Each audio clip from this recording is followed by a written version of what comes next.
Quando o calor se propaga por condução, não há transferência de massa como na convecção, mas ainda assim é necessário um meio material, seja fluido ou sólido, por onde vai passar a energia sendo transferida. Quando existe uma diferença de temperatura entre duas regiões conectadas por um material condutor, ou até mais de um, as leis básicas da condução, conhecidas também como leis de Fourier, são: o calor flui das regiões de temperatura mais alta para aquelas de temperatura mais baixa. Num certo intervalo de tempo ΔT, o calor transferido Q, ele é proporcional ao gradiente de temperatura. Ou seja, ele é proporcional a quanto a temperatura muda no espaço. É diretamente proporcional à diferença de temperatura e inversamente à espessura ΔX da região por onde passa o calor. Ele também é proporcional à área A através da qual o calor flui. É como se fosse um cano. Quanto maior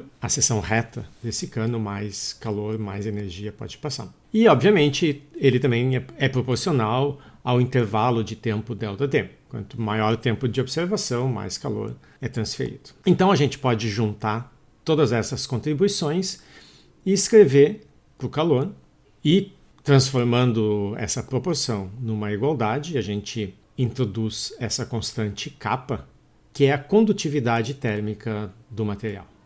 Quando a gente toma intervalos de tempo muito pequenos, no limite em que eles se tornam infinitesimais, as diferenças que aparecem nessa equação se transformam em diferenciais e, passando o ΔT aqui para baixo, a gente obtém então uma equação para a taxa com que o calor flui nesse sistema. O sinal negativo é porque a corrente de calor ela tem um sinal contrário ao do gradiente de temperatura.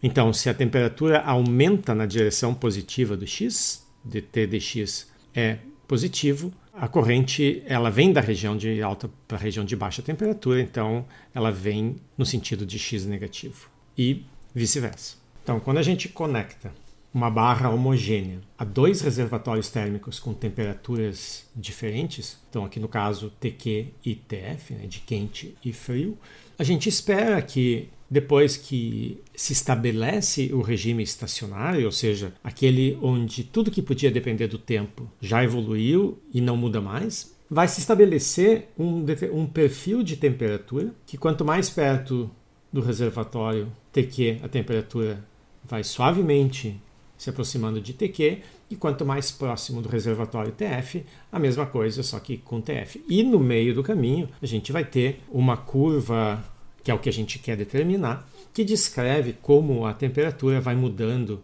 ao longo da barra. Ou seja, a gente quer encontrar o perfil de temperatura.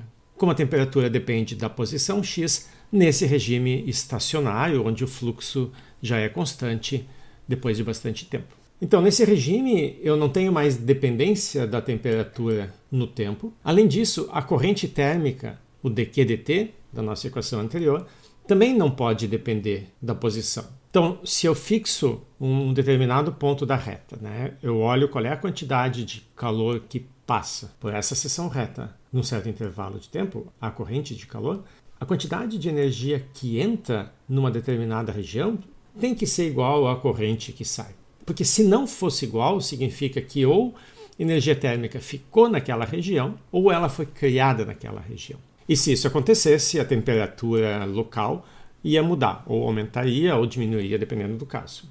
Então, para que dQdt não dependa de x, dt dx, que está do lado direito da equação, também não pode depender. E se não depende de x, tem que ser uma constante.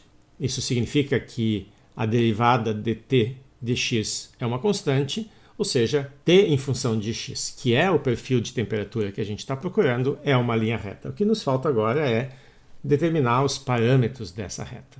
O que a gente sabe, então, são as condições de contorno nos dois lados. Então, a inclinação dessa curva, a própria derivada, dt dx, que é negativa, é dado pela variação de temperatura, Tq menos Tf, dividido pelo comprimento da barra, que é L. Se a gente substitui isso na nossa equação da transferência de calor, nosso resultado final é que a corrente térmica depende da condutividade, da seção reta, da diferença de temperatura e do comprimento da barra. Notem que o sinal negativo se cancelou. A quantidade L sobre K, que aqui aparece ao contrário, aparece K sobre L, é chamada de resistência térmica. É interessante escrever em termos da resistência térmica quando a gente considera que existem mais de uma barra de forma serial, em sequência. Então, quando a gente extrapola esse resultado para 2 barras, e o argumento é exatamente o mesmo, em cada uma das regiões eu preciso que o perfil seja uma linha reta e esses 2 perfis têm que ser contínuos quando a corrente muda da primeira para a segunda barra. Então, se a gente escreve as equações nesse caso e elimina essa temperatura intermediária, a temperatura na interface das 2 barras, a gente vê que a equação da corrente de calor ela é escrita em termos da soma das resistências térmicas nessas 2 regiões. Então, L sobre K, que é a resistência, aparece L1, K1, L2, K2. A gente pode generalizar isso para uma sequência de N sistemas simplesmente somando as resistências térmicas.